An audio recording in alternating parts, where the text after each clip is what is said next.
I mean, I grew up in the neighborhood, but oddly enough, I was really fishing around, and quite often people don't. You can't correlate what my preparation was to that character of Sonny. And one day, I had already shot a scene. And I was really fishing. I was uncomfortable. It was the scene where Sollozzo comes up and makes this proposition at the oil company. When my dad and I speak out, I speak out of turn, and my father lectures me. And I knew there was something wrong, and I went home. And the next morning, I woke up, and I just, for whatever reason, I started behaving like Don Rickles.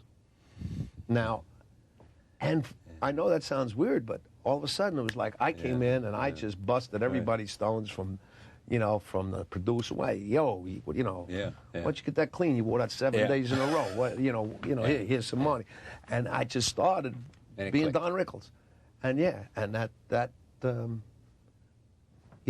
was it. I could have done Hamlet then like that. Began to encourage you, I guess.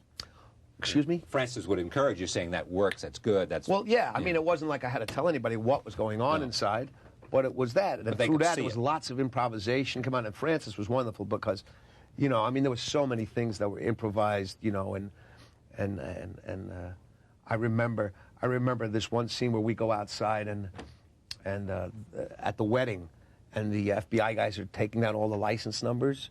I was with Richie Castellano was walking with me. And these guys, they had, these old cameras, and they're taking pictures. When we were walking back, after I spit at the FBI guys or whatever, I came back, and for whatever reason, I don't know what came over me, but this guy took my picture. An extra, some poor guy who was, paid to do that. I grabbed this guy, I took his camera, and I smashed it on the ground. And I pulled him up against the car, and Richie was, right in the scene. I mean, it wasn't written. He pulled me up, come on, Sonny. And I remember when I was a kid, it was like, it was all right as long as you paid the guy. And I took out a couple pens and I threw them on the ground, like, it was okay. Francis loved that, And the stick, too. I put that in my car when I threw it at the guy. That wasn't in the movie, It just happened. Yeah, and we had, with guys like Bobby and, and Al and stuff like that. It was great. I mean, it was just wonderful.